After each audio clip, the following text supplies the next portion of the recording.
இலங்கையில் தெய்வமாக மாறிய சாரதி, தெய்வாதீனமாக உயிர் தப்பிய 50 பயணிகள். நாவலப்பிட்டி பேருந்து சாரதி நொடி பொழுதில் எடுத்த முடிவால் 50 பேரின் உயிர் காப்பாற்றப்பட்டதாக போலீசார் தெரிவித்துள்ளனர். தொலஸ்பாகையில் இருந்து நாவலப்பிட்டி நோக்கி சென்ற இலங்கை போக்குவரத்து சபைக்கு சொந்தமான பேருந்து ஒன்று வீதிக்கு அருகிலுள்ள மலையில் மோதி நேற்று விபத்துக்குள்ளாகியுள்ளது. பேருந்தில் இருந்த பயணிகள் 3 பாடசாலை மாணவர்கள், பயணிகள் 5 மற்றும் சாரதி ஆகியோர் காயமடைந்து நாவலப்பிட்டி மாவட்ட பொது வைத்தியசாலையில் அனுமதிக்கப்பட்டுள்ளதாக நாவலப்பிட்டி போலீசார் தெரிவித்தனர். பாகவில் பிரதான வீதியில் நாவலப்பிட்டி உடுவெல்ல பிரதேசத்தில் நேற்று காலை 6:45 மணியளவில் இந்த விபத்து இடம்பெற்றுள்ளது.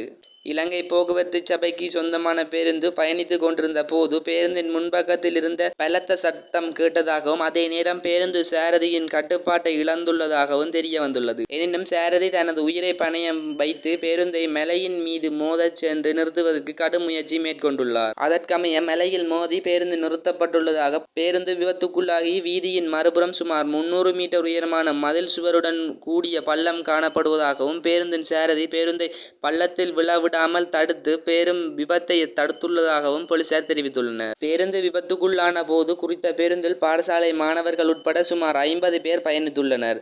சாரதி தனக்கு ஆபத்து ஏற்படும் என தெரிந்தும் மலையில் மோதி பேருந்தை நிறுத்தி இருக்கவில்லை என்றால் பாரிய உயிர்ச்சேதம் ஏற்பட்டிருக்கும் என போலீசார் குறிப்பிட்டுள்ளனர்.